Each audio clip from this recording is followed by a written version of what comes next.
6 foot, 7 foot, 8 foot punch.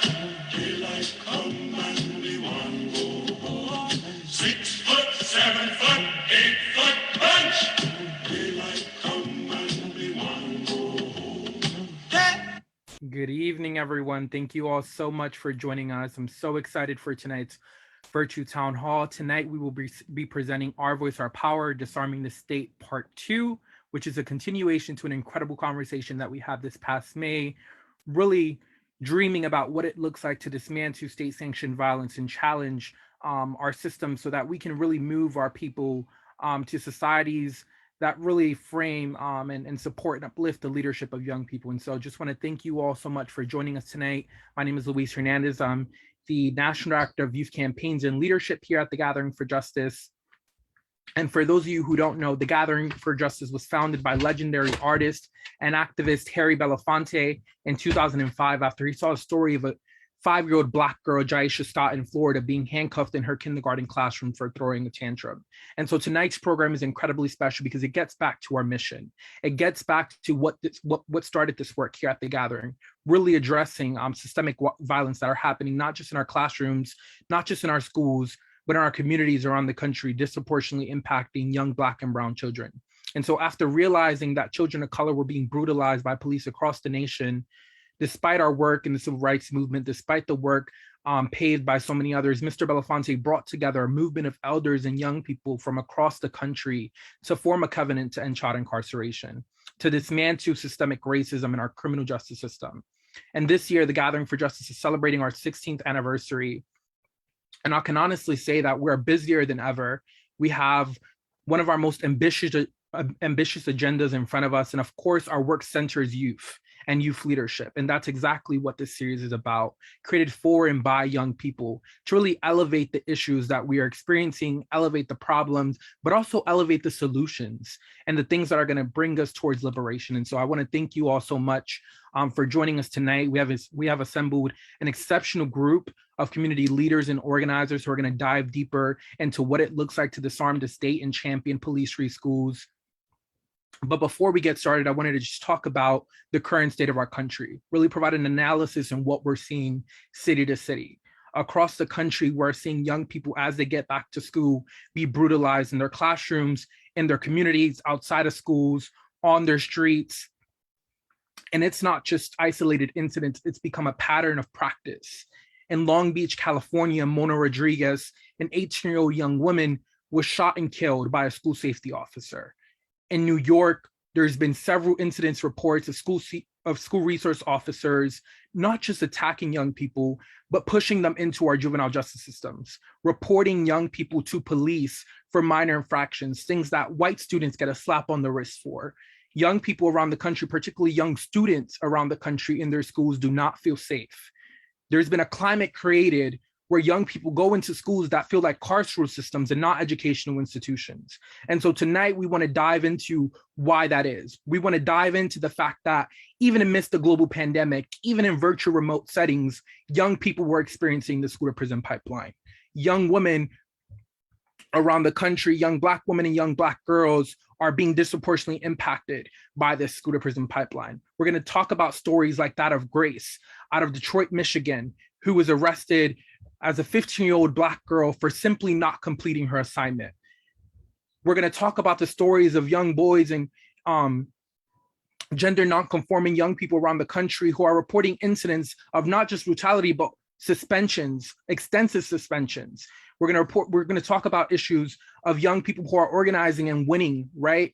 Championing the fight for police-free schools. We've seen it done. We know that it's something possible. We know that the fight is one ahead of us. And young people around the country are pushing not just to champion police-free schools, but to ultimately end the war on children. There's a war on children disproportionately impacting young people on all fronts. And tonight we're going to hear from the young leaders who are fighting back against it. And so I want to hold a moment of silence for Manuela Mona Rodriguez and the many other young people who have been murdered at the hands of school resource officers who are supposed to protect and serve young people and instead have taken their weapons and taken their power as agents of the law enforcement, agents of police to brutalize and kill our young people. And so join me in a moment of silence.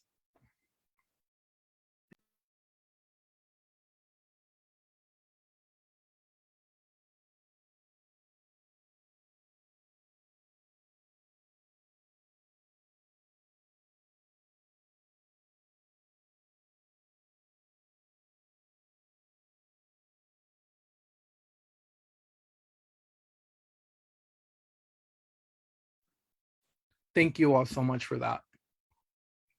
First up, as we dive into this conversation, I want to introduce our incredible moderator, Zakia Ansari. Zakia is the Advocacy Director of the New York State Alliance for Quality Education, which is the leading statewide organization that has been fighting for educational justice in New York State. Zakia is a mother of 8 children, a grandparent of 4, and she has dedicated 20 years of her life to the fight for educational justice and ending the oppression of Black and Brown people. I've gotten to know Zakia over years through her work with the Justice League, which is our New York City-based task force. And so I just want to thank Zakia for all of her incredible work, for paving the way for young organizers like myself. Welcome, Zakia. Thank you for joining us tonight. Thank you. Thank you for that incredible introduction. Hey, everyone. Let me start off because I want you to hear from this amazing panel. I am not a young person, clearly, but I have birthed 8 of them. And many of them have gone to schools with metal detectors and school safety officers. I want to be clear, both can exist at the same time. There can be really nice people that sit at front desks at schools, and young people who have experienced harm can still want them out of there. That can exist, and it does exist. And so if we care about our kids and care about how they feel, if we know they're in pain, if we know that someone is harming them, if a system is harming them, it is our obligation, is what we always do. We step up to protect them, right? And they are taking the lead. They have been saying for many, many, many years. I've worked with the Urban Youth Collaborative here in New York City. I've worked nationally with the Alliance for Educational Justice, and I've heard stories over and over again, horrific stories. Let me be clear. Safety does not mean more police in schools. Safety does not mean more police, period, in our communities. Safety looks like ensuring that young people have stable homes, a living wage, that they fully fund their public schools, that we are addressing food insecurities, that we are addressing climate change so they don't have to worry about if they have a future, that we are addressing healthcare, with so many other things. That's what safety is. That's what keeps children safe, right? And so you're gonna hear stories from a lot of young people today to share their stories that they shouldn't have to tell. We need to step up. We need to be as unhappy and angry about the stories that they share of being physically harmed, emotionally harmed, as we are about those stories that everybody else wants to push out there about the violence that is in schools. And if we're not, then we're not on the side of young people. So let's get to the panel right now. I'm gonna kick us off. I'm gonna do some intros, these bios, and then we're gonna go right into questions. So first up, we have Amma Russell. She is the Gathering for Justice's very own Troublemaker for Liberation Fellow. I love it, Amma. She's a young lady of great distinction who demonstrates excellence in leadership, academic service, and character. She is a youth activist and a community organizer in Detroit who strives to liberate her people. Amma serves on the steering committee of the National Agenda for Black Girls and is the co-founder of Black Lives Matter in all capacities, which led local efforts to free Grace, a 15-year-old Black girl detained for not completing her online schoolwork. Welcome, Amma. Amma goes by she, they. Next, I want to introduce Xavier Kent, hailing from Marrero, Louisiana, is a rising junior at LSU and the chief of college councils at LSU's student government. Xavier also serves as the political action chair for Louisiana's NAACP Youth and College Division and is a fellow with the Gathering for Justice. Xavier goes by he, him. Welcome, Xavier. Next, we got BK Gomez. Yes, BK goes by they, them. They join us by way of Pomona, California, and is a leader grounded in community. They are a co-founder of the Pomona Students Union and a board member with Gente Organizado. In their work, Brenda BK strives to promote community care in order to develop youth through nurturing within our schools and beyond. And last, but certainly not least, Lucia Flores also goes by they, them, as a high school senior at the John F. Kennedy campus. They are Bronx native, let's go Bronx, of Latinx descent, passionate student advocate, avid leader, and a Troublemaker for Liberation Fellow with the Gathering for Justice. Their dedication to this work is inspired by the late Audre Lorde and driven by creative mediums. Please show some love in the chat for all these amazing young people. And we're gonna get right into it. If you hear something you like, show them some love in the chat, put some emojis up in there, and we're gonna get started. So this is for everyone. How would you describe the school climate at the schools you've attended? And whoever wants to jump in, feel free. I can begin, that's not a problem. But kind of like what Louis was mentioning earlier in the welcome, my school climate, I'm from the New Orleans area. I attended the high schools and middle schools and elementary schools, all in the Jefferson Parish public school system. And our police system, the Jefferson Parish Police Department, is known for having violent and both racist police who commit criminal acts against students and just against different members of the community. But as Louis was alluding to earlier in the introduction, a lot of times it felt like we were incarcerated, and it felt like we were going to jail, like we were going to prison right when we walked into school.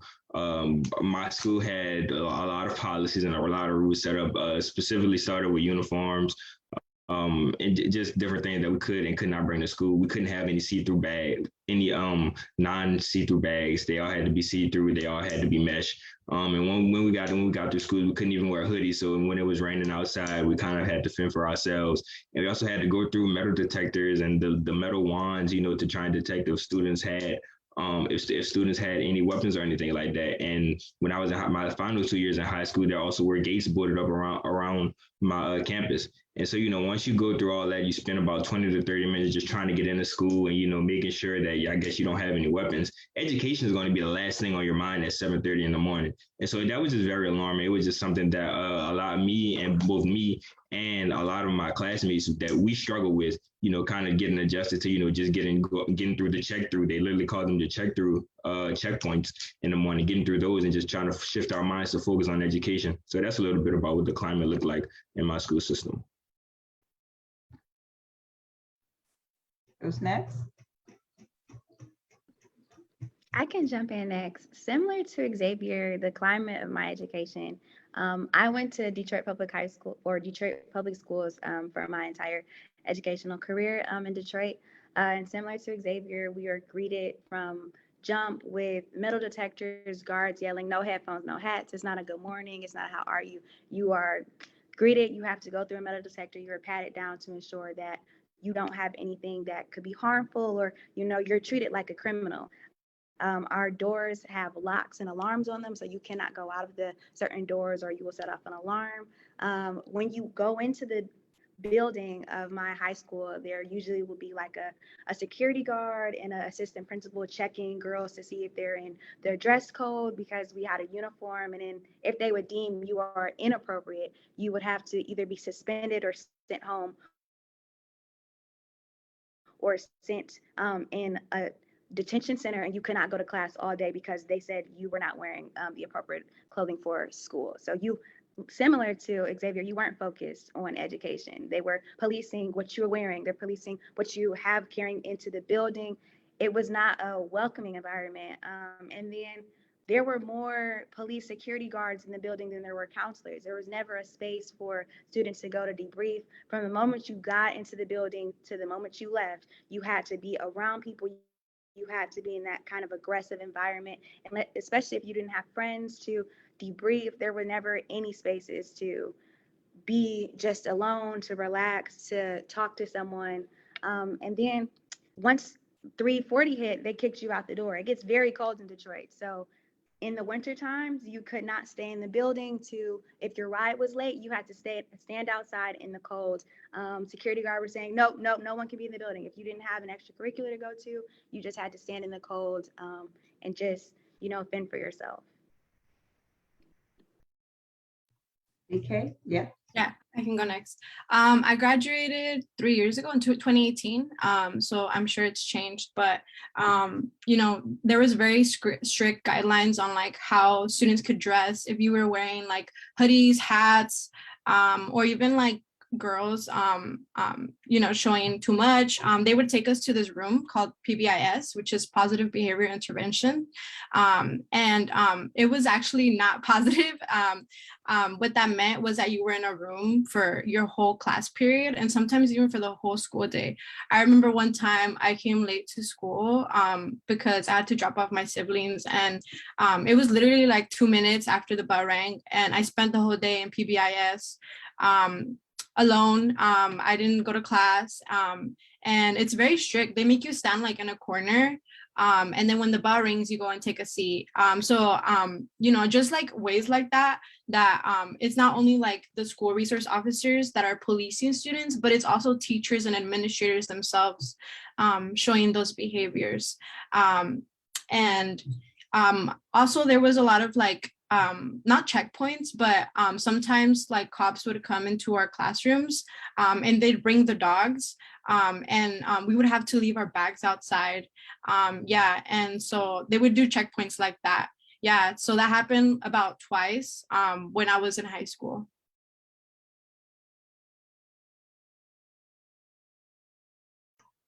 Lucia, you there? Yeah, I am. Listening to everybody's stories, this sounds exactly like my current high school. I go to high school in the JFK campus, and it's located in the Bronx, New York. We go through metal detectors every morning. We have a strict uniform where we have to wear belts, and we aren't allowed to wear hoodies at all. So right now, because of COVID, the teachers aren't allowed to close the doors, which means that through December, through like the winter and the snow, the windows are going to continue being open, and we can't wear hoodies or sweaters inside the classrooms, because they say that we have to stay in dress code to look professional. We have to pass through the metal detectors, take off our belts, our rings, any electronics or metals.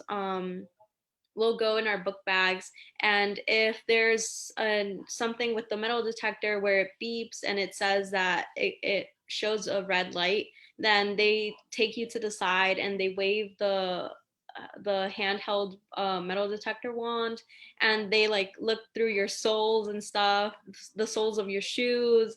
They make you kind of like at an airport, they make you put your hands out, and this is very common to see, especially because there are like 7 schools in our campus.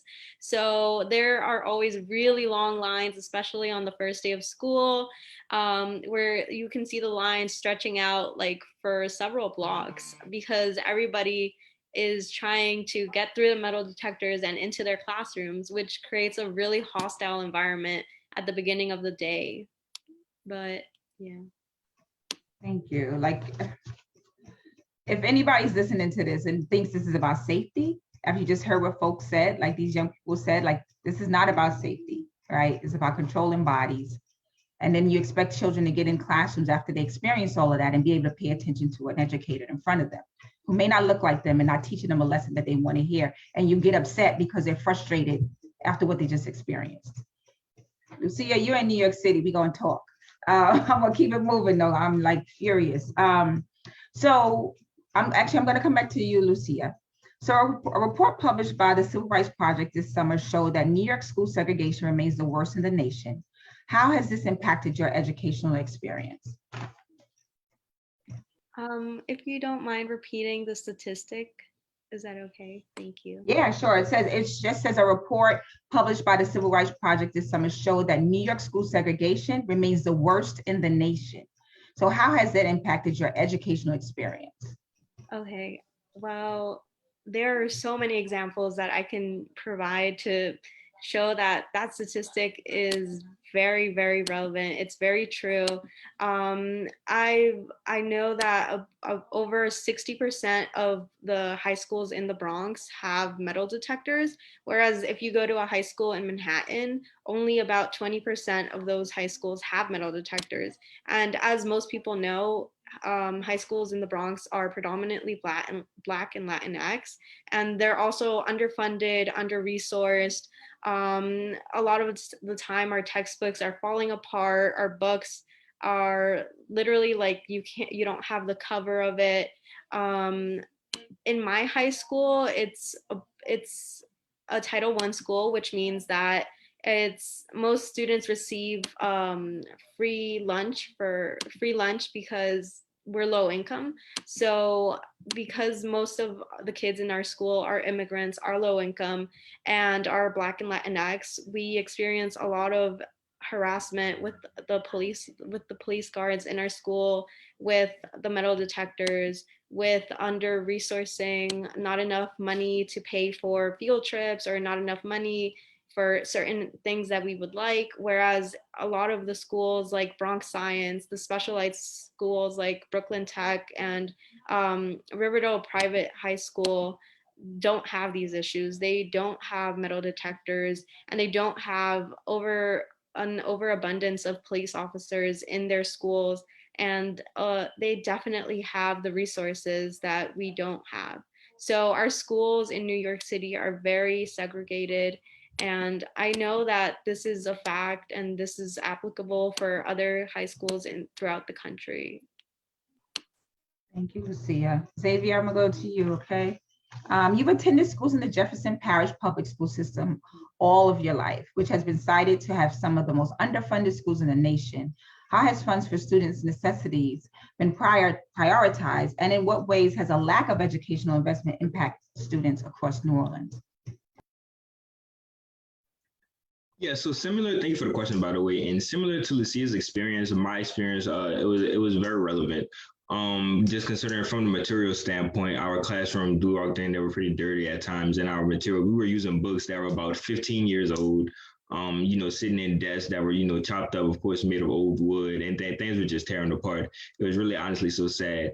But I would say the most obvious lack of funding would come from counselors. In my school, all of my schooling careers from elementary up until high school, we didn't have both academic and guidance mental health counselors.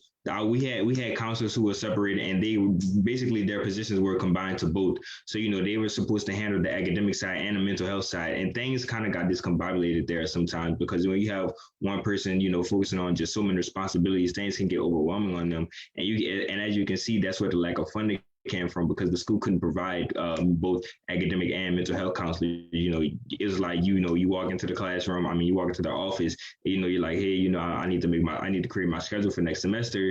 Then you're trying to tell them about the things that you have going on at home, which a lot of our students did. And that's kind of why some of the conflicts at our school happened when they had to happen, because a lot of our students really didn't think that they could go and talk to our counselors, that they didn't think that they could actually tell them what was going on, because they had to kind of play both roles at once. So that's how that kind of impacted me. Thank you.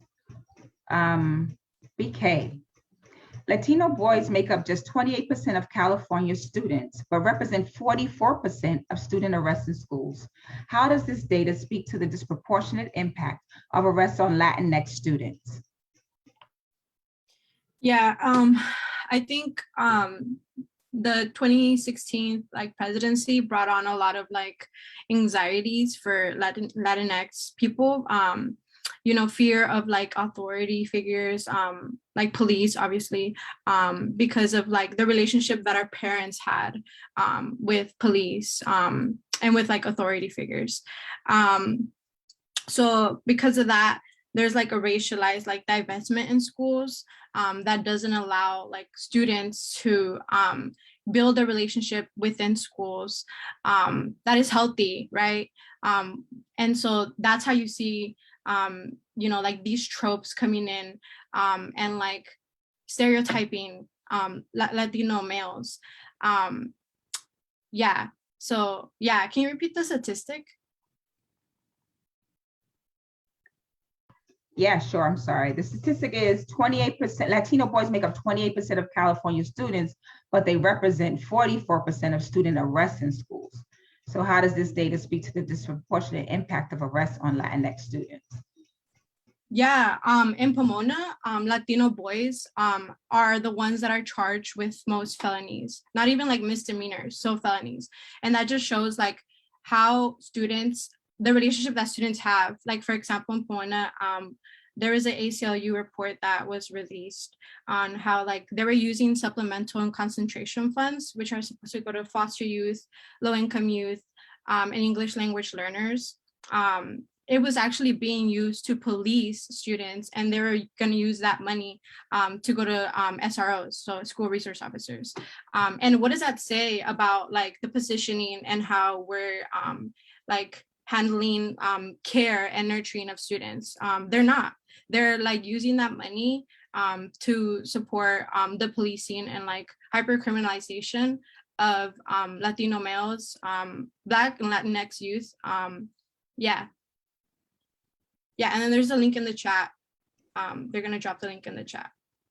Yeah, I see it there. Thank you, BK.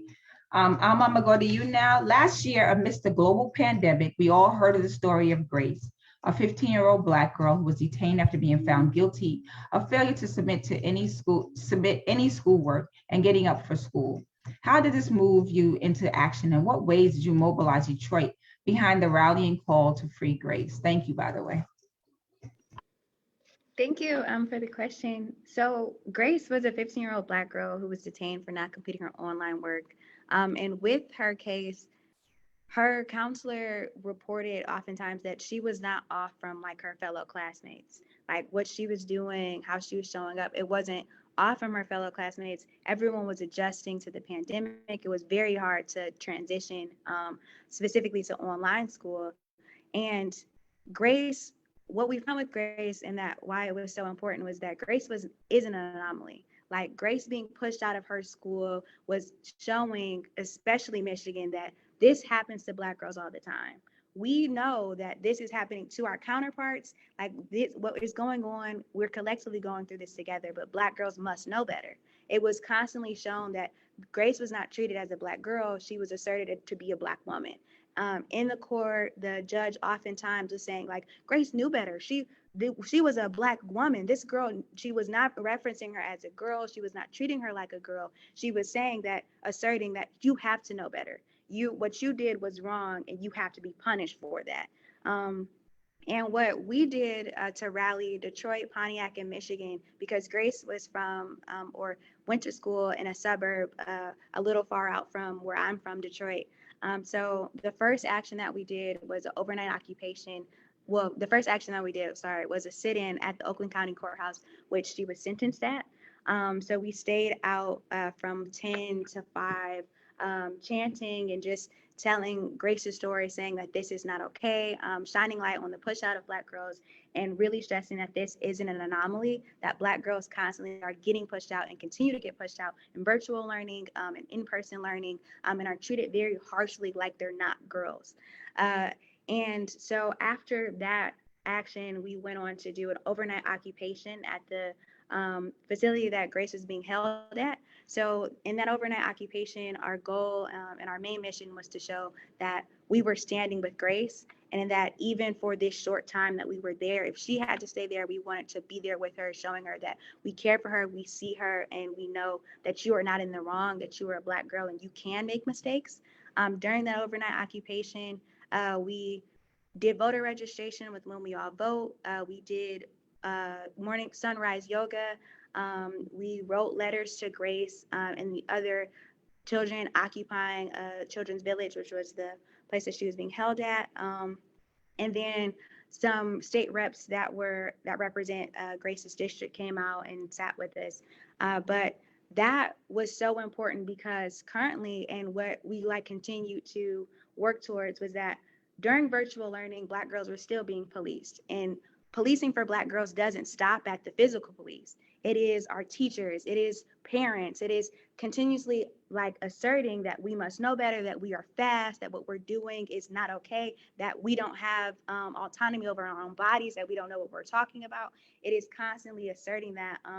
And like I said, the policing doesn't stop at the physical police, but we wanted to shine light on the fact that even during a virtual space, Black girls are not safe in this school environment, and that must be stopped.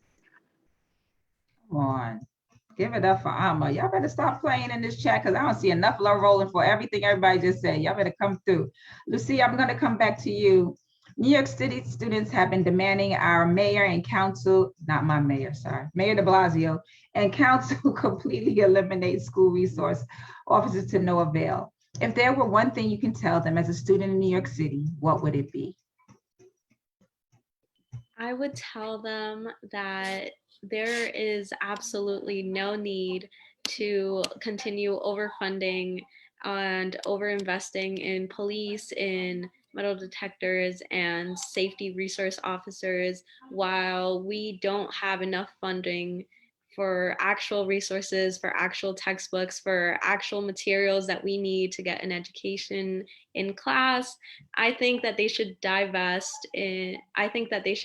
their attention away from something that is clearly not showing any results. There have been so many studies that have shown that policing in schools doesn't really solve any problems. It doesn't lessen the amount of incidents. It doesn't do much. It doesn't do enough. And there are so many other ways that we can help students of color. We can do that by instead investing more in mental health resources and therapists, counselors, and again, of course, always investing in actual school resources. Thank you, Lucia. Xavier, I'm coming back to you. In what ways has police presence and interaction at schools impacted the academic studies of young Black boys and men? Yeah, so as I said before, tremendously, honestly, there were times I can remember that just due to conflicts in the school department just felt like police were always the answer. Whenever there were about maybe a fight or even two, do it throughout the day. The next day, I would walk around campus and I would see about 20 policemen, just at lunchtime, just hanging there, making sure, I guess, trying to level things down, make it like we're at a courtyard in an imprisonment system, and that just was very detrimental to me. Like I would be walking out of class and I would see that, and I would just kind of go into my next class for the first 10 minutes. I would just kind of be like, wow, like why am I seeing this? Like what is going on? Like making me ask myself, did I do something wrong? Did me and my classmates do something wrong when in fact we didn't? And kind of also I want to refer back to something else Lucia said earlier. In my school, the policemen will also come with their dogs as well, trying to sniff for drugs and what have you that they thought students would have. It was terrible, I must say. But what was really alarming about that was that I was an honor student back in high school, and unfortunately, honor students we had an unfair privilege of the policemen didn't check our classes. They didn't bring the dogs to our classes. Yes, literally. So it would just be students who weren't honor students just coming in with their canine dogs and bringing them, but the honor classes would get skipped, and that was very, very unfair. So the privilege there was real, and it was just really insane. That's okay. I'm gonna keep going. Wow. BK, what is your role in the student-led movement for police-free schools in Pomona? Yeah, so I'm a member of the Pomona Students Union in Pomona, obviously. And we have different campaigns, right? So specifically, just to give some context, we have HYPE, which is Healthy Young People Evolving, and we have SMP, which is Schools Not Prisons. And what we were doing is we were looking at students' mental health and how students were feeling in schools. And we started to think about, what are things within schools that are impacting students, because that's where, youth spend the most of their day. So we started getting testimonies from students within Pomona Students Union, and even like our friends about like the over policing that's happening, like the ones that we're all sharing here right now. And that's how that campaign started. We started, meeting with city council members, talking about the policing of youth. We organized our parents, because we also have a Padres Unidos, a Parents United group. And there was also a coalition that got formed because of that post, Police Oversight Starts Today, which published an article on the crusade against like Black and Latinx youth and how police impact them. So it was just like a lot of talking and organizing with parents, elders. It was we like to call it intergenerational movement. And it's all coming down to even today. So during the summer, we got word that the school district, Pomona Unified School District, would agree to remove cops from schools. But now they're saying something different, and it just shows like, like the way that it's like really like to them, it's not something serious. They're not taking it serious. And even like hearing my like peers in Pomona Students Union that are high school students right now saying that SROs would go to their houses. And it's like you said, it doesn't like prioritize the safety, quote unquote, right? So my position was really just talking, doing research, even looking at budgets, because that's really how you see how much, leaders quote unquote care or not about young people and investing in them. And I mentioned before how the supplemental and concentration funds that are supposed to go to low-income youth, fostered youth, and English language learners, we're going to bring in more SROs. Just shout out to all the organizers, because it was such a large community of people that came out, and also parents, we're all trying to learn together how to do that. That's right. Thank you for that. Yes. And I'm going to give the last question to Amma. And Amma, Amma, you talked about this a little bit. I don't know if you want to elaborate more. You also shared the Grace's story isn't isolated in your work and direct experience. How are Black girls like yourself marginalized in school? Yeah, so Black girls like myself are marginalized in school from walking kind of like that experience of what the environment is like in school. I think oftentimes people forget that school, or people assume that school is supposed to be this quote unquote safe space for students. And it is not that for Black girls. It very much is a space to be very self-conscious. It's a space where people are constantly being critical, policing you, and demanding you to behave a way, or asserting that you behave a way that you don't act. Like their preconceived notions of you are something that they refuse to let go of. So for me, dress code was a big thing in my building when I went to high school. And I was oftentimes pulled from the line to go into school, pulled from the line and said, oh, you can't go to school. What you're wearing isn't appropriate, and you can't attend class today. So I would have to go to a room, an isolated room, and then I would just sit in the class and not learn for the entire day, and be ridiculed to say, yeah, you should have known better that this wasn't appropriate for school, so now you're being punished. You don't get an education today. And then things like getting into fights. Black girls, young as 14, 13, slammed down by security guards, by police officers, being arrested, taken out the building for little altercations. You're kicked out of the classroom if a teacher assumes you have an attitude, you're dismissed from the classroom. Very short responses. People are very short with you. They assume, oh, you're fast. They assume, oh, what you're saying, no, we don't have time for that. These no tolerance policies are very purposeful to isolate and push out Black girls.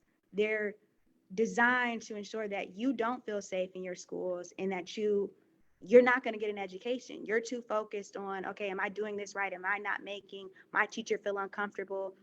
Am I doing this? Am I doing that? And it is not a space where you get to learn. It is not a space where you feel comfortable. And it's not a space where you feel safe. There are no outlets. For me, there was no outlet to discuss with a counselor, to discuss with a teacher that you trusted, because my school was very big. I went to a high school that had over 2,000 kids, and they had less than 10 counselors for 2,000 kids. So there isn't spaces where you could debrief and say, well, I'm not out of dress code. Like, my dress code is green and I'm wearing green. If you decide that I'm being inappropriate, that I'm not being inappropriate. Sure, the way you're policing me is very inappropriate. So yeah, that would be my experience and how Black girls are very marginalized. Thank you, Amma. So I just wanted to reflect on some things. So, in New York City, we have 5,000 school safety agents. You would know the difference if you walked into a school, they look like police officers, but school safety agents in our schools. That's more than some cities have in their whole police force. Let's be clear, right? We would not allow, as parents, as adults, we would not allow anyone to treat our children the way these young people just shared how they were treated. If we were treating our children this way, ACS would take them away. So why is it because someone has a uniform and a badge that they get to treat our children this way? There is no reason for that. So if we're not as irate as we would be, as the system would be if we were treating our children this way, then we're missing the boat on this thing, really. We need to do something different. Secondly, a budget is a moral document. So when districts tell our kids that they can't afford a social worker, they can't afford a school counselor, that's because they're investing in something other than protecting them, supporting them, and giving them care, right? We see budgets like that specifically in Black, Brown, Latinx communities, Indigenous communities, that reflect that we would rather put money into criminalizing, militarizing spaces than protecting our children and providing school counselors, social workers, et cetera, right? So how do we organize and make sure that our schools are funded the way they should be, and that people in government don't get to say, we don't have enough money, because there's always enough money when they need to build a new jail, when they need to do something that locks somebody up, when they need to pass policies that harm our kids and our families and our communities. The other piece is students, we realized, we found out in New York City as well, or maybe statewide, that it wasn't even bad. Even under after the pandemic, they were shutting kids off of Zoom, off the online learning. So they were kind of suspending kids from learning even in this space, which just goes to show you the level that the system will go through to harm our children. Like, why on earth would you shut down a Zoom when young people are in that space trying to learn? And you don't even have the PBIS room at this moment, right? A young person is stuck not learning anything, right? So they were even doing these things when we were all virtual, right? And so we know there's stories about that.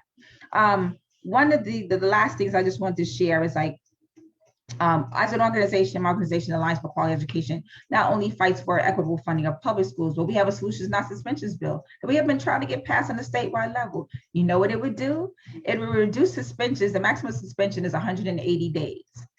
That's really an expulsion, but they don't call it that. So we would reduce the maximum from 180 to 20 days, right? We took the lead from the Urban Youth Collaborative and others that passed a different MOU here in New York City that way, right? We would eliminate suspensions in grades K to 2 as well, right? And we're getting so much pushback from spaces and places. Listen to the stories of young people. That should be enough to move us to say, you know what, it's not going to be easy. You know what, I don't even get it. I'm not saying me, but people say, need to acknowledge, they're born into this patriarchy, white supremacy way of being, that the only way we feel safe is if we lock kids up. But the reality is we don't do it to every child. So until we're ready to really address systemic racism and its impact, right? Until we're ready to understand and make the connections around critical race theory and attacks on critical race theory and this itself, because a really wise man named Jonathan Stith, if you know him, he used to be the director of the Alliance for Educational Justice, which is a national youth group, said, and I just wanted to share this in this space and I'm going to stop. He said at a recent, last year, he was on a panel around police-free schools. History of police-free schools is steeped in our history, the history of Black people fighting for freedom. Police as slave patrols, runaway slaves were between the ages of 13 and 29. They have followed them off the plantation and into the schools. So let's talk about the history of where we are, how this started, and where we are right now. It's so deeply steeped in so much. All the things are connected. And if we're not listening to the voice of our young people, we're doing a disservice. This thing called liberation is not supposed to be easy because we will be there already. But if we are not listening to the voices of young people and allow them to lead us, and if we in our own wisdom as adults are not sure about something, but are not open to protect our kids in this moment, then we're not there yet, right? So I am all in. I'm a comrade in this struggle. I don't have all the answers. Young people are leading in us. They have always led us to freedom and liberation. So let's once again listen to their voices, listen to the actions they have been taking. And Xavier, Brenda, BK, Ama, and Lucia, thank you so much. Please show them some love in the chat. And let's keep this conversation going. Police-free schools can be a thing. We just gotta believe bigger. We gotta believe bold. We gotta be radical in this moment. Protect our children, and this is one way we can do it. Thank you. Oof, I'm so in awe of all of you who contributed to this panel. Thank you so much, Shakia. You're incredible as always and insightful as ever. I appreciate this dialogue. I think it's what's important about having it right now is that it's so timely, right? Folks would like to dismiss police-free schools because folks have been organizing around police-free schools for years, and in some places to no avail. But I think that right now there's an opportunity for young people to rise up, and we see young people on the front lines, we see them organizing. And so there's an opportunity to lift up their voices. And so thank you for always doing that, Zakia, and thank you to all of the incredible student organizers and panelists who contributed to this conversation. Alma, stick around for our next segment as we dive into community solutions. And before I introduce our next moderator and panelist, I really wanted to talk about the fact that there's an opportunity to lift up solutions. For years, the Gathering for Justice and many organizations across the country have outlined what these solutions are, not just in a contextual way, in an academic way, but in a real concrete way, right? Things like the Gathering for Justice's trainings around King and nonviolence. When the Gathering for Justice joined schools in Chicago, particularly North Lawndale High School, and provided trainings to really create a program that's still sustained to this day of peace warriors, right? What it looks like to tap back into the leadership and the capacity of young people to keep their own school safe, because we know that that's possible, right? What does it look like to provide them with the resources and the things that they need as students in their educational institutions to create the very safe spaces that they deserve, the safe spaces that adults should have cultivated before they even stepped into that space, right? There's an opportunity for us to mobilize and utilize the strategy of the peace warriors, of King and nonviolence, of restorative justice circles that we've seen be effective in schools across the country. It's not about an if, it's about a when we apply these things, right? It's about a when we decide to fund these things. It's about a when we decide to divest from police and the enormous budgets that they have and invest into the basic needs of young people. And so I now want to introduce our next panelists and moderators. First up is Michelle Olivas, who's a Chicana and Filipina, born and raised in Stockton, California. She's currently majoring in sociology at San Joaquin Delta College. Michelle is a No Pause Stockton's project coordinator who leads the Liberation School with the mission of empowering young people to learn about their history of oppression and resistance, and developing an organizing plan focused on social, political, and economic justice for Black, Indigenous, and other young people of color. Welcome, Michelle. Also joining us tonight is Amir Whitaker, often referred to as Dr. Knucklehead, who was arrested at the age of 15 and eventually expelled from school. Knucklehead has created programs known to inspire vulnerable youth and help them reach their potential through education, music, and art programs. He has represented students and incarcerated youth throughout Florida and Alabama on part of the Southern Poverty Law Center. He's referred to as a civil rights and education stalwart by the Daytona Times, and he has negotiated settlements and policy changes, improving the lives of hundreds of thousands of children. Most recently, as a senior policy counsel for SoCal of ACLU, he has worked on legislation to advance education equity and led the creation of the Schools Without Police Are Better Schools report, championing the rallying cry for police-free schools. Welcome, Amir. It's an honor to have you tonight. Next, we have Iris. Iris Villalpando is a Pomona resident, a youth activist and organizer. She's a board member for Gente Organizada. She's an active member of the Pomona Student Union and a California Endowment President Youth Council's member.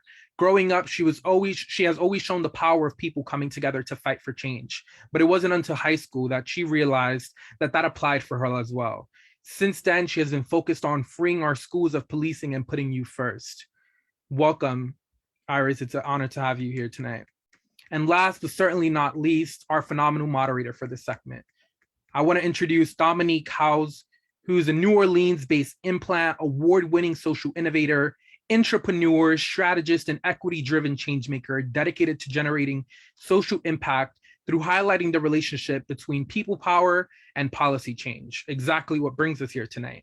In recent years, as a licensed professional principal, House served as the Deputy Chief of School Culture and Community Innovation during the first CEO-led public school district turnaround in the state of Ohio, which led to an invitation to a national policy conversation at the White House under the Obama administration. Her latest collaboration included senior consultancy for Puente Human Rights Movement in Phoenix, Arizona. And so it's clear that Dominique has been everywhere, and she's going to bring all these emerging leaders who are part of this conversation to really have a focused dialogue around solutions and what we need to do to achieve police-free schools. And so thank you, Dominique, and welcome. Take it away.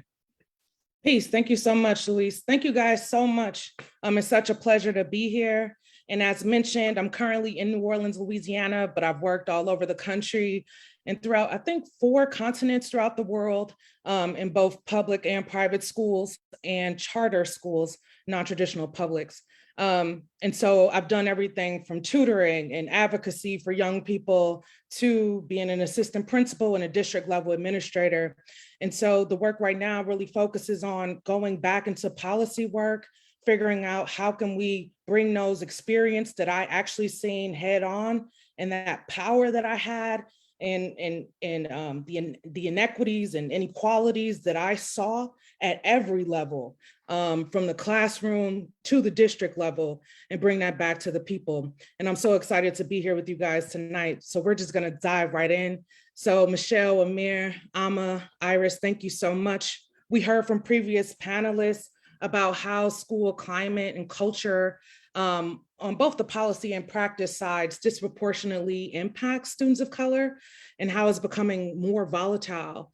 What's some of the work that you all are doing individually to challenge these systems and institutions that are perpetuating brutality and violence in our schools? Michelle, let's start with you. Thank you, Dominique. Yeah, so in Stockton, I feel like there are several local organizations that are doing, this education equity work. One of them being SEEK, which is the Stockton Education Equity Coalition. And SEEK has been doing work, for years. They have actually been working with other grassroots organizations that includes the Gathering for Justice, the ACLU, the California Rural Legal Assistance, and Central Valley Movement Building. And they have done a lot of work throughout the years. They have actually gotten a lot of data from SUSD and have now with the Department of Justice have a settlement agreement because of all of the injustices that have been happening within that school system. Something that a statistic that I've seen is that SUSD police officers have consistently reported to students with brute and excessive force, arresting children under the age of 10 at a rate 37 times higher than the rest of California. And so there have been extreme injustices to Black and Brown students, to Indigenous students within the SUSD school system. And so SEEK has been, creating different things as in school police report cards. They have been holding community calls. We are bringing in other organizations so that we can continue to fight for police-free schools within our system. We have been sitting in on board meetings, and that is something that, we have to also take into account too, is who is sitting on our board. And so we have been educating folks and pulling in parents, pulling in students, and uplifting their stories so that we can achieve this goal. Thank you so much. Amir, let's hear from you. What's some of the work you've been doing the past few years, and what are you committed to? Sure, absolutely. Thanks, Dominique, and Peace to Gathering and everyone for facilitating this conversation. Actually, my work in California started in Stockton. The report card, the first report card SEEK did, the school police report card, I believe it was back in 2016, about 5 years ago.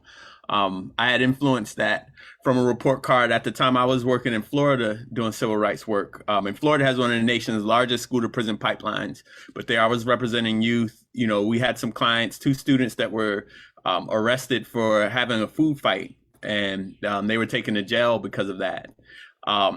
So, I'm a researcher as well. So looking at the data to create that. And actually, I'm going to do a quick screen share as I talk for a few minutes, just because I'm going to talk about some of these reports. And then I'm going to drop the link in the chat so you can grab this PowerPoint and also see the links to the reports. So, it's there. There's the tiny URL link, but I'll drop that in the chat as well.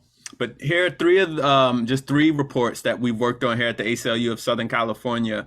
The first one is Cops and No Counselors, that was published in 2019. No Police in Schools, which was recently published in August. And then Our Right to Resources, which we published last year, 2020, with Gente Organizada and the Pomona Student Union. I think that's one of the youth leaders from the Pomona Student Union right there on the cover. And we've used this data, we've taken it to the state level. So In the top left, I have some of our students who earlier this year delivered a petition with thousands of signatures for Counselors Not Cops and Arts Not Arrests to the governor of California, the state superintendent, and others. So anyone who's on who joined or signed on to that, appreciate you for that support. And then the bottom right, you can see some of our students meeting with the State Board of Education about the issue.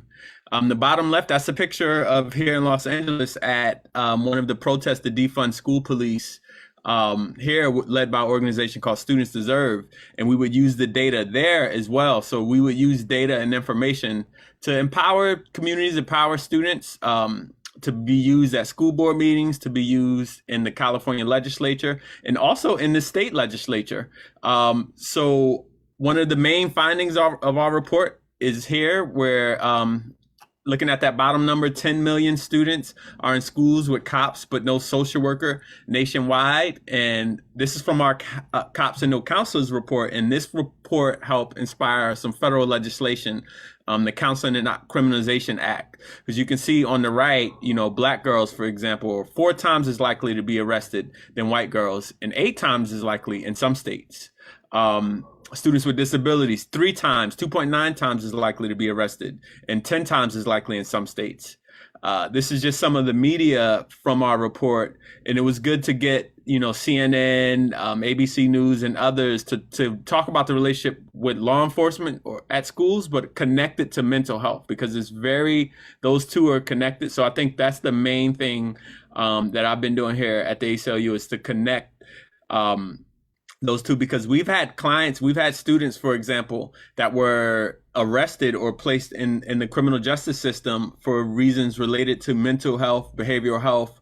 One student was actually grieving. That's the crime, quote unquote, that was placed on their sheet for them to be referred to the criminal justice system. So we want to increase the mental health supports. It's not just about decreasing police, even though that's something we want. We want to increase mental health support. And the last slide I'll share here shows some of the outrageous disparities with students of color.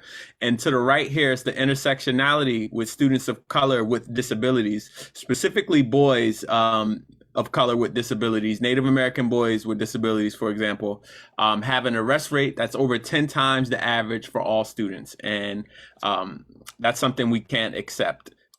So I'll drop that link in the chat as well. And I'm happy to receive any other questions about those 3 reports or publications. Thank you so much. And that work is really critical. And thanks for showing the PR on it. I think it's really important for us to be able to see these things in the media, whether it be online, through social media, through our news, television coverage, the radio. And I think you guys play such a critical role in making sure that the message gets out.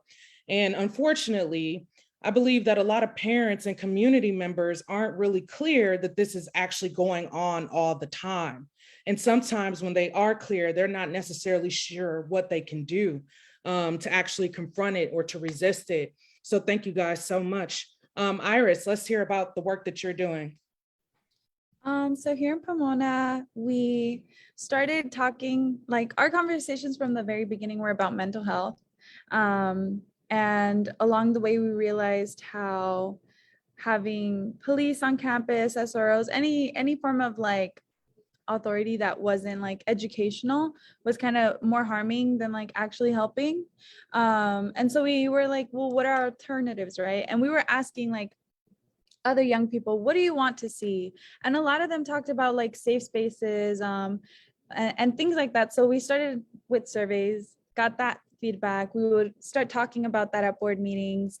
And to a point we realized like, hey, like this isn't okay. Like we don't want our money to be going that way. I call it our money because it is. Young people, it's our money. And so in the end, we did divest those funds. However, we're hearing rumors that our school district wants to put money back into policing and bring police back onto our campuses. So right now what we're doing is starting conversations again about how are we going to make sure that our school district doesn't have a say in that? How do we go above them? Because clearly they're not listening to us and they're not putting our young people first. So that's where we're at right now. We're trying to organize with our parents and see what our next steps are. We do have some in place, but I'm gonna save that for future questions. All right, thank you so much. And then Alma, we heard from you earlier a bit. Let's talk about Free Grace and what are some of the strategies from those efforts that you found to be effective in your work and to end school pushouts? Definitely. So, just to give another background or recap about Free Grace, Grace was a 15-year-old or is a 15-year-old Black girl who was detained for not completing her online work. So some of the strategies that we used, some of the strategies that we used during that campaign was a lot of support from different coalitions of organizations. Someone who was very vital and influential in helping my organization, Black Lives Matter in All Capacities, was Vivian Anderson from Every Black Girl. And she later connected me with GGE, and I'm now a steering committee member for the National Agenda for Black Girls. But one of the strategies that was really critical in the Free Grace campaign was the support of Black women who were willing to listen to Black girls.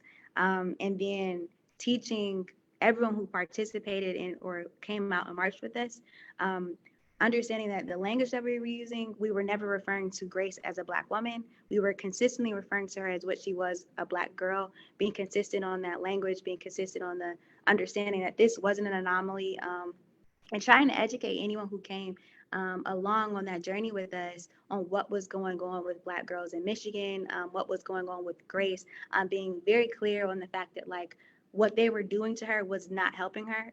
A lot of the time, the judge was coming into the courtroom acting like, oh, we're helping Grace. We're helping Grace. We're trying to help her mom. We're trying to protect her. We're doing the best that we can. And saying that putting her in that detention center was the best for her. So we were trying to uplift in the fact that this is the worst thing possible. She was not getting any of the help that they claimed she was going to get. She was separated from her mother. And in the ProPublica article, she wrote to her mother saying I am so miserable. I'm so sorry, Mom. Can I come home? And different things like that. So with the overnight occupation, we showed the movie Push Out. We showed the documentary. And we were just trying to educate people. I think another strategy that was really clear that came after the Grace action, Grace was released and then her file was terminated after the actions. But something that my co-founder and I, Eva, realized is that when in doing this work, we also have to prioritize the healing of Black girls. And the following action that came after our Grace actions was the start of our healing series and trying to prioritize making sure that we are okay as we're pouring into each other. We have to be okay. We're trying to heal from that generational trauma, trying to heal from everything that's going on in our own lives. Yeah. Thank you so much. So when we talk about effective alternatives to policing in school, can you guys give us some effective alternatives to policing in schools? And what does it look like for all the educators that are currently on the call who are working in schools every day, to all the families that are on the call, young people who are on the call? What are some effective alternatives? I'll be happy to start. So I think the unfortunate tragedy that happened in Long Beach last week demonstrates that one alternative is just leaving the youth alone. I'm a strong proponent that we are treating youth in a way we haven't always done. There's definitely a youth criminalization complex. Right now, ACLU is co-sponsoring a bill, AB 610, which the link to that and more info is in the presentation. But what this attempts to do is just to take away some of the mandatory requirements for schools, for administrators or educators to call and contact the police, because right now sometimes their hands are tied. According to federal law and state law, zero tolerance. Like if this happened, XYZ, you catch a little weed or you catch this or that, you have to call the police. So we saw in Long Beach last week, if that police officer didn't de-escalate the situation, he ended a life, right? So in some situations, police actually escalate. So, I've received messages from students showing me videos of police responding to fights at their school by spraying pepper spray like it's air freshener, you know, and that escalates violence, right? They're bringing violence. They have tools of violence. So I'm a strong proponent in that, you know, of course we say counselors not cops, you know, nurses not cops and that sort of thing. But also, I think respond to the behavior instead of criminalizing it. You know, as someone who represented kids who kicked trash cans and were arrested and, you know, referred to law enforcement, there was no need for law enforcement at all, and that's just something children do. Thanks. Anyone else want to hop on that? What Yeah, are some effective alternatives? Go ahead.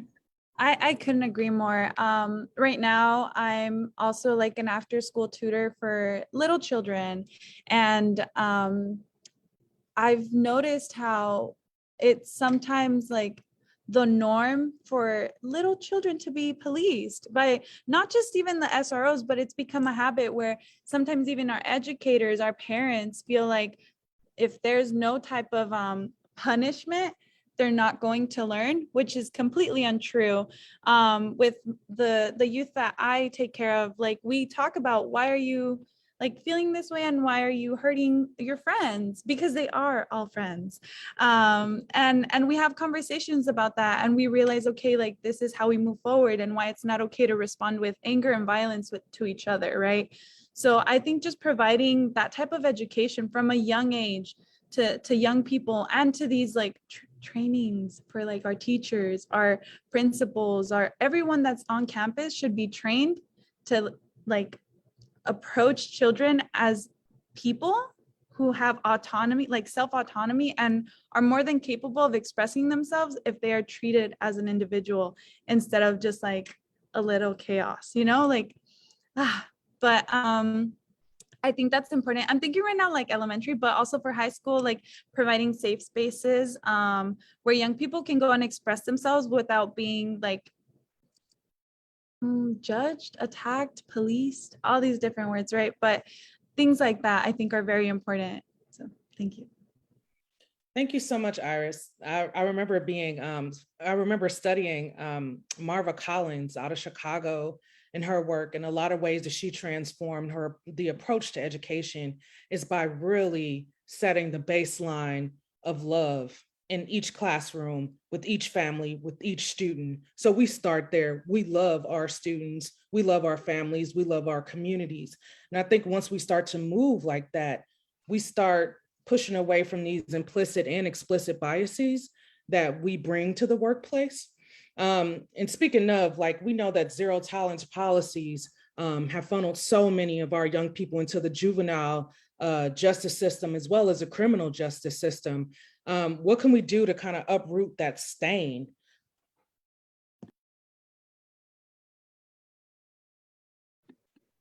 I'll answer both questions. I love what Iris was saying. I definitely agree. For the zero tolerance policies, because that is, I think, a big thing that's impacted my life, especially as a Black girl, uprooting them completely. These zero tolerance policies, what they do is any slight definition of what they think is in that definition, you're suspended instantly.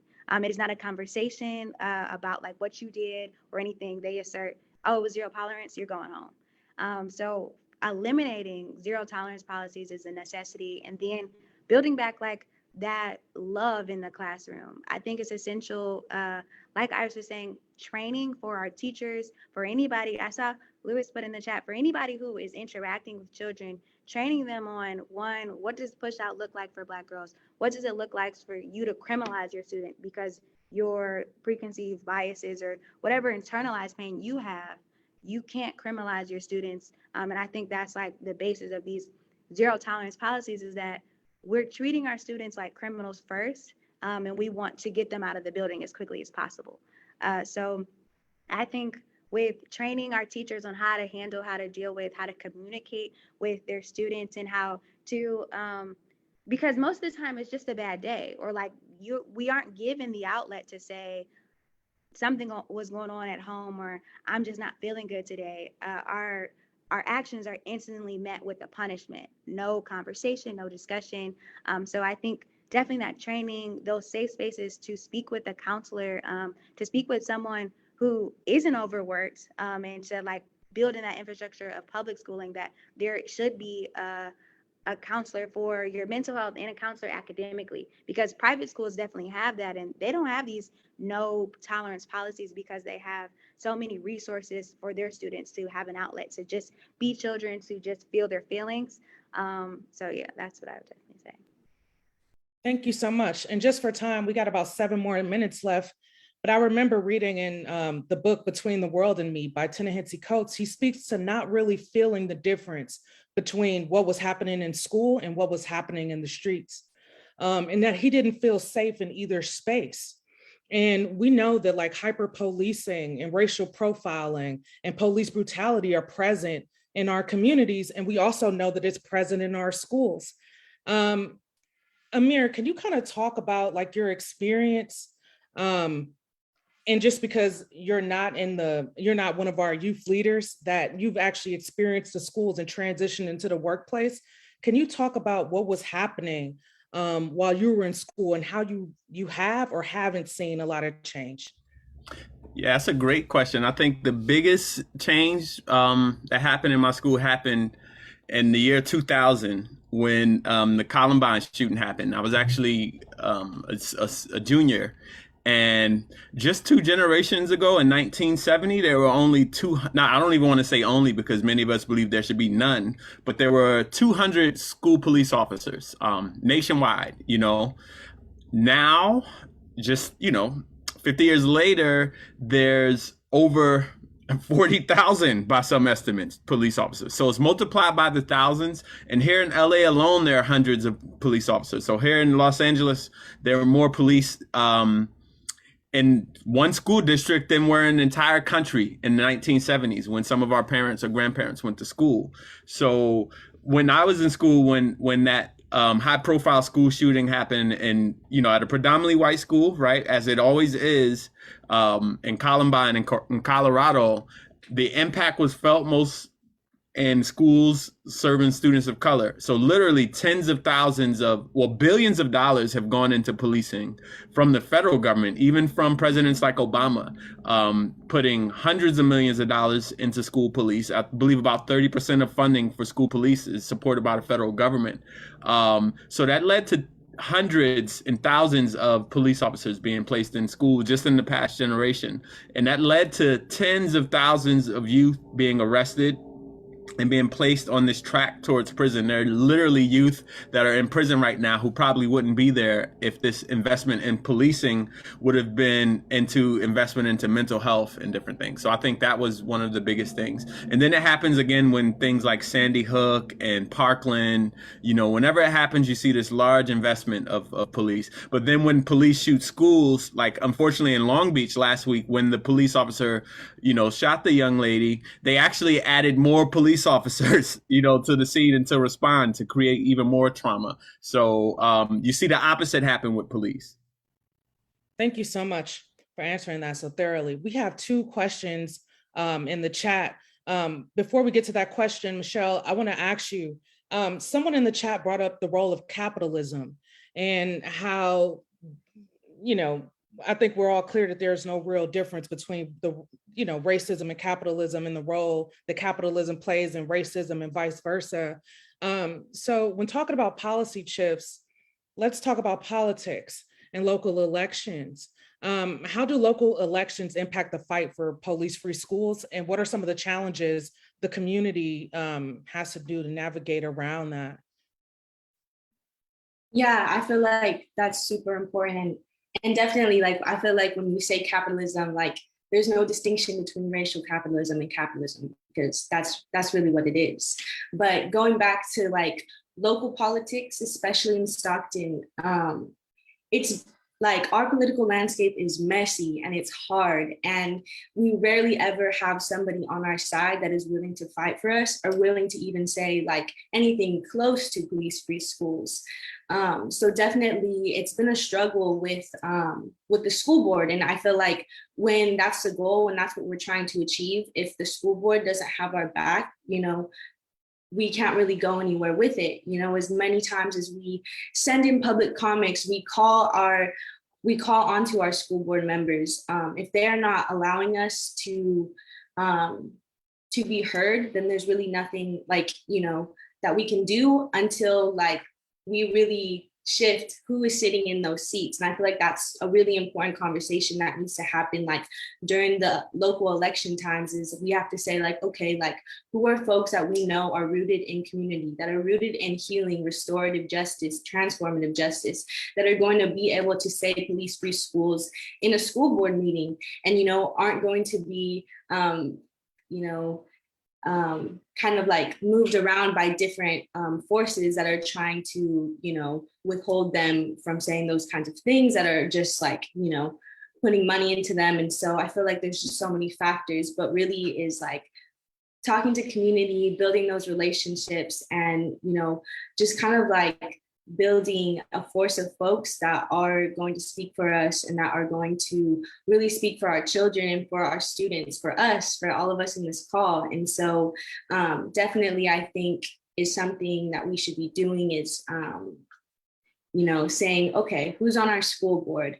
What do they usually vote for? Like, how are they voting? Like, let's like get to know more about them. Like, what district do I live in? I feel like these are all things that like I had to ask myself to kind of like navigate. And so I realized that our city doesn't make it basic knowledge. They try to hide this from us. Like, we can't even see the school board members' faces. Like, it's so difficult, like to call in, to find the number, to find the times. There's times when it's closed session, you don't know the difference between when it's closed and when it's open. And when we can talk, we can send in a public comment, and yet they're not reading it for everyone to be heard. And so I feel like making sure that these changes are happening and that we're getting folks in that are going to fight for us. Thank you so much. And finally, like as someone who's worked in public schools and in charter schools and private schools, I have to be the whistleblower here and let you guys know how difficult and bureaucratic and political it is inside to create change. There's so much resistance there and so many other priorities aside from young people and their families in there. And so really quick, and this comes from the chat, like what are some of the resistance you guys or challenges you guys are seeing when attempting to create change, either at the school level, at the state level, or at the national level? Where's the resistance coming from?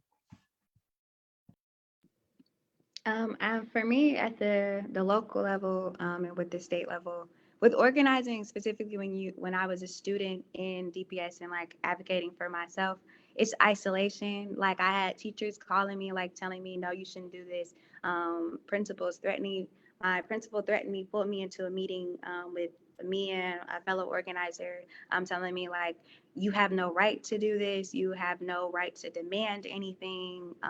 Isolation and intimidation to ensure like you shouldn't be doing what you're doing. You can't advocate for yourself. That's wrong. And then working with the steering committee for GGE, they created a Bill of Rights for Black girls that we're pushing to get ratified, and it hasn't been ratified yet. It hasn't been adopted. So just that pushback of policymakers not trusting Black girls to advocate for themselves and not listening to our voice has been very difficult. I get that. Even Black women in the workplace, I get that. They don't trust us either. Michelle, some of the resistance you're getting. Sorry, can you repeat that question? Yeah, so when you're doing the work, you know, when it comes to attempting to do the work, either at the school level, at the district level, the state level, or national level, where's the resistance coming from when it comes to your work? Yeah, I think definitely there are a lot of like forces, especially like within the community. Most of my work is like definitely based in Stockton. And so there are, you know, news sites that are like really like placing their own narratives on Stockton and making it really hard for a lot of organizers to do this kind of work. And so it makes it really difficult when like the majority of, you know, Stocktonians like are following this page, are seeing what they post.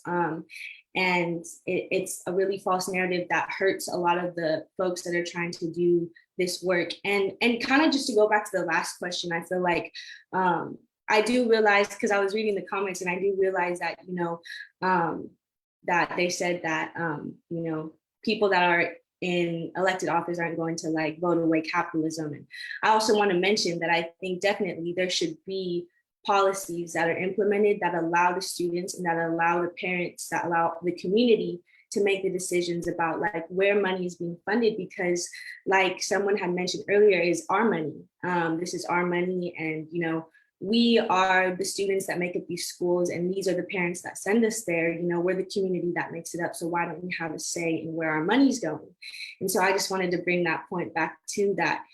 There definitely needs to be a change in how decisions are being made. And if we're not able to get into those board meetings, like how are we able to change the system to where, yes, like parent voices and student voices are the priority, and they're where the answers are coming from on where our money should be spent and where our priorities should be. And I feel like if you talk to anybody, it's going to be the same answers as what we've been hearing tonight with, you know, we need to be centering healing, centering love, centering, you know, transformative justice. And I believe that that's where we'll go, and I have optimism because of all of us that are in this call. Right on. Thank you so much. And because we want to respect folks' time, Amir and Iris, I'm going to give you guys the last word. Anything you want to leave the audience with?